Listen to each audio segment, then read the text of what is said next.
President Biden's stance on foreign policy issues resonate with the other world leaders? It sounds like it did. And this was a very smooth G7, given all the crises that they had to deal with. I think the most important thing that happened is that the leaders agreed to use the interest from these frozen funds of the Russian government to support Ukraine. That's really never been done before, especially on that scale. It's controversial in that way, but all of the countries agreed to it.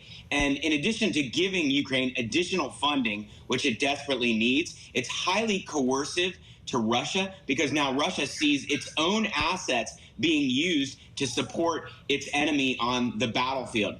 There was also agreement on pushing back against China, on criticizing China for its support for Russia. And I think the G7 countries could then take actions against China if China does not demonstrate that it is going to reduce its support for Russia, which the United States and the other G7 countries believe is propping up Russia and enabling Russia to be more successful on the battlefield than we would like, and therefore prolonging a resolution to the conflict in Ukraine.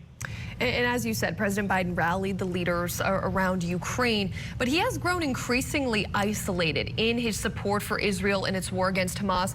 We talk about how President Biden handled the Israel-Hamas conflict on the world stage this week.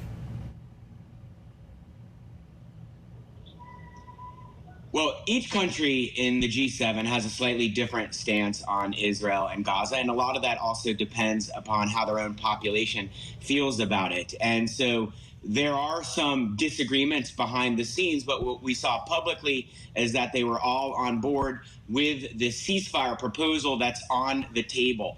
And if we can get to a ceasefire before there's more dissension among the G7 countries, it will look like the U.S. was successful in leading the countries to support the ceasefire. I do believe personally that there will be a ceasefire sometime this summer. The pressure is mounting on Netanyahu to have a ceasefire, and I think that ceasefire will result in a cessation of major offensive military actions by Israel in Gaza in return for the release of some or most of the hostages. I can't promise that Hamas is going to give back all of the hostages, but I think this will be a significant achievement towards a resolution of the hostilities in Gaza. But then the G7 countries and other countries like the Gulf countries are going to need to work very closely together on a reconstitution of Gaza, rebuilding of Gaza, and a future for Gaza that hopefully